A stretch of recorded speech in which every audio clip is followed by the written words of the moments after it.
C'est effectivement très tentant, en ce début d'année, d'imaginer repartir d'une feuille blanche et de devenir une nouvelle personne, évidemment parfaite. D'imaginer ce début d'année et se dire, en fait, tout ce qui m'a plombé, tout ce qui m'a déplu, tout ce qui était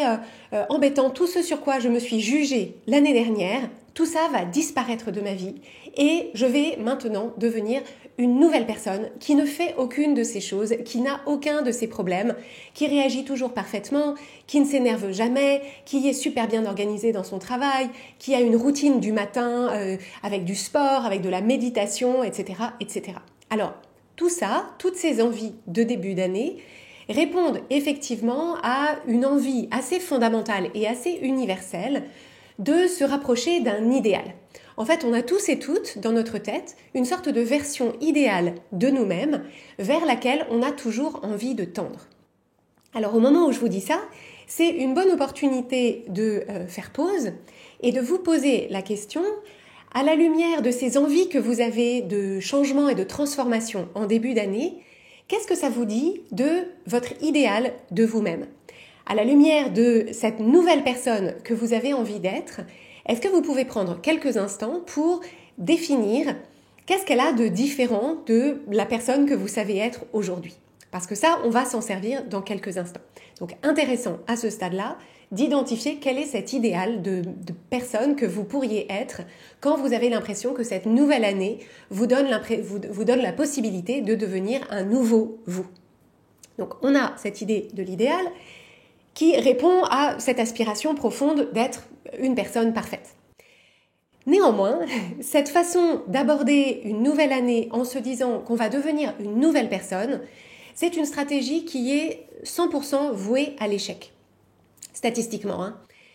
Pourquoi est-ce qu'elle est statistiquement vouée à l'échec à 100%? C'est parce que, en réalité, le changement ne se déclare pas. Il ne suffit pas de dire « je vais être une nouvelle personne, je vais être mieux organisée, je vais me lever tôt le matin, je vais me coucher tôt le soir, je ne vais jamais m'énerver, je vais faire ceci, je vais faire cela ». Il ne suffit pas de le déclarer, il ne suffit pas de le décréter, parce qu'en réalité, ça n'est pas du tout comme ça que l'être humain change.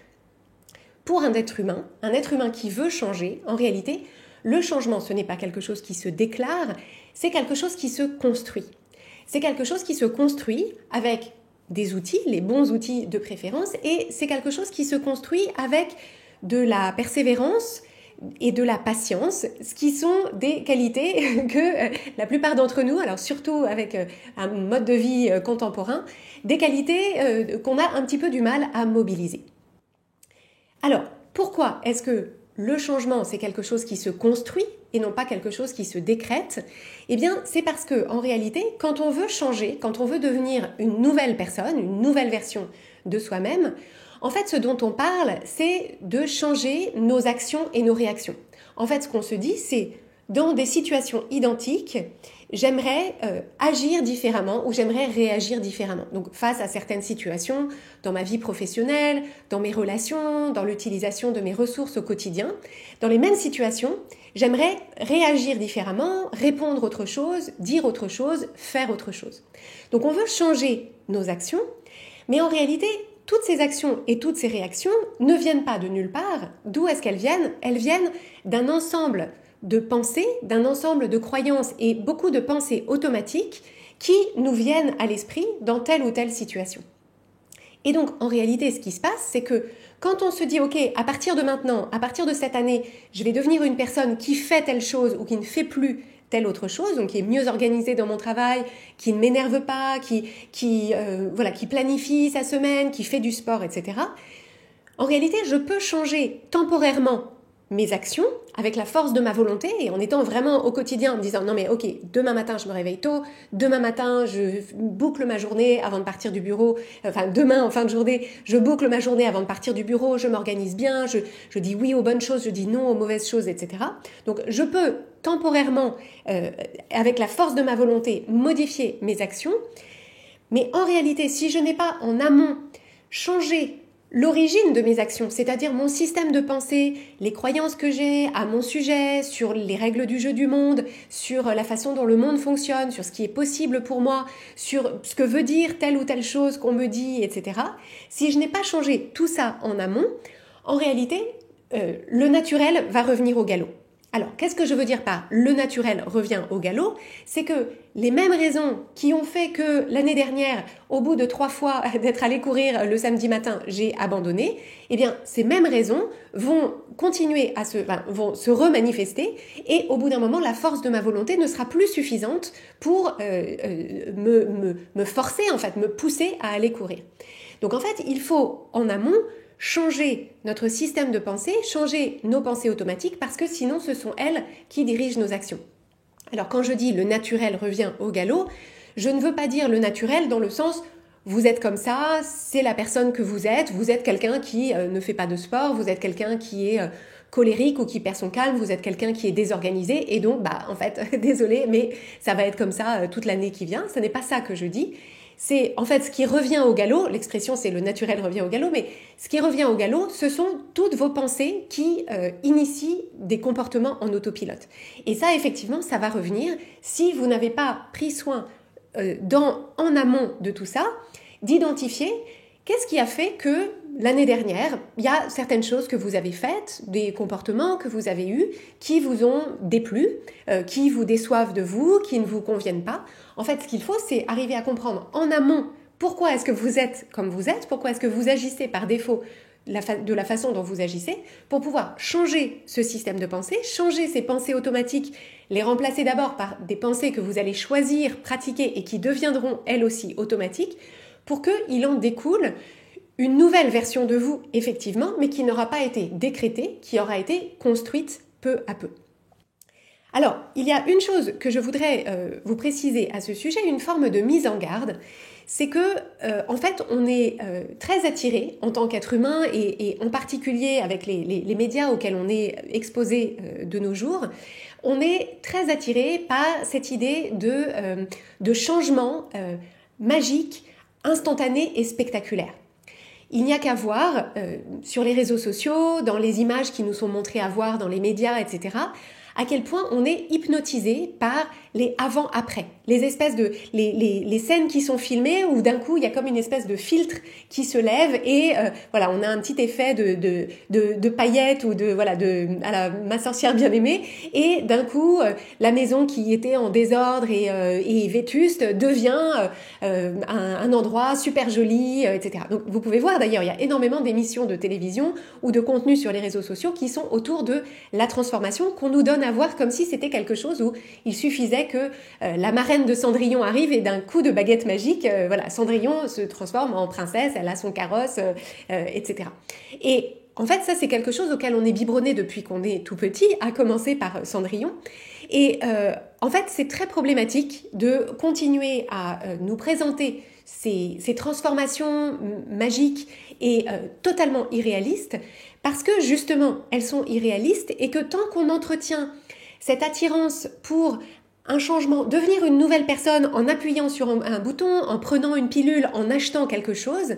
eh bien en fait, c'est un vrai poison parce que ça nous détourne, ça nous désinvestit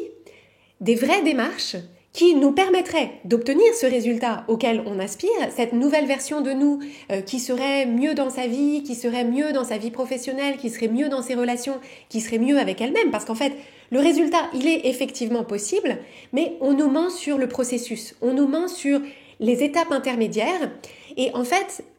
aussi longtemps que je crois qu'il existe une baguette magique, une solution miracle, une pilule que je peux prendre pour obtenir ce résultat-là, eh bien, je vais me détourner du vrai processus de changement qui, comme je l'évoquais tout à l'heure, demande une forme de persévérance, une forme d'effort et une forme de patience. Et donc en fait c'est là que c'est intéressant, c'est que en fait dans toute démarche de changement, on a cette impulsion initiale, mais le fait est que ensuite, il va y avoir une phase d'inconfort dans l'entre-deux, qui est une phase de mise en place de nouvelles habitudes, d'adoption d'une nouvelle identité, d'adoption de nouvelles façons de réagir. Et donc, il faut gérer l'inconfort de la personne en face de nous qui avait l'habitude qu'on réagisse d'une certaine façon. Et puis là, en fait, on change un peu. Donc, c'est inconfortable. Sa réaction peut nous mettre en porte-à-faux, etc. Et en fait, cet inconfort intermédiaire, si on adhère à cette idée qu'il suffira de claquer des doigts pour devenir une nouvelle personne de façon facile et instantanée, eh bien cet inconfort-là, on va se dire non mais ce que je fais, ça doit pas marcher parce que j'ai bien vu dans la pub, j'ai bien vu dans la vidéo, j'ai bien vu à la télé, normalement ça devrait être instantané, donc ça doit être que je me trompe. Alors qu'en réalité, si on le fait avec les bons outils et dans le bon ordre, c'est pas qu'on se trompe, c'est que le changement, il y a une forme d'inconfort au milieu. Et c'est uniquement si on en a conscience et si on sait lire cet inconfort-là de la bonne façon, qu'on va pouvoir y trouver une forme de gratification qui nous permettra de poursuivre sur notre lancée. Parce que finalement, c'est ça qui se passe en début d'année,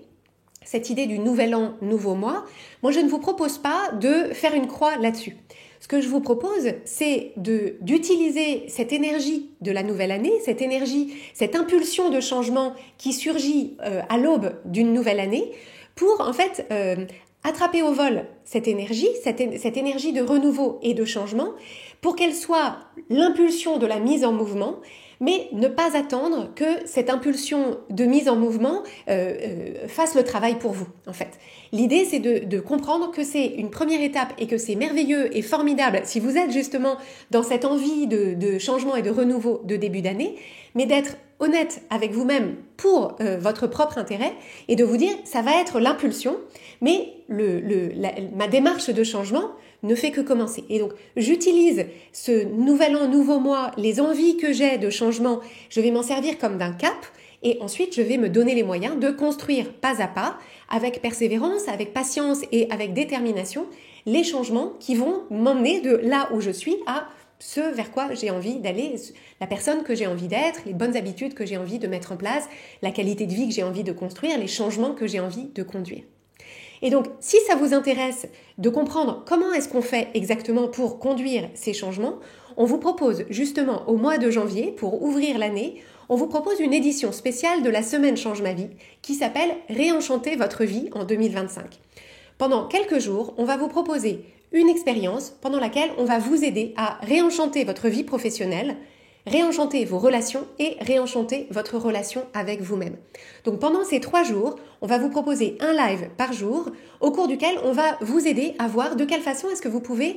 capitaliser sur cette énergie de renouveau du début d'année, j'allais dire du lundi matin, mais c'est le lundi matin de l'année, cette énergie de renouveau du début d'année et amorcer et conduire les changements qu'il vous faut dans votre vie professionnelle, dans vos relations et dans votre rapport à vous-même pour que ces changements puissent être conduits tout au long de 2025 et que vous puissiez cheminer pas à pas avec patience et persévérance dans les changements qui vous permettront de vous réveiller tous les matins dans votre vie en vous disant « cette vie, je l'ai choisie, je m'y sens bien et je suis en chemin vers des choses qui m'attirent ». Donc si vous voulez participer à la semaine Change ma vie, je vous invite à vous inscrire gratuitement sur changemavie.com/semaine et je serai très heureuse d'animer ça pour vous cette année.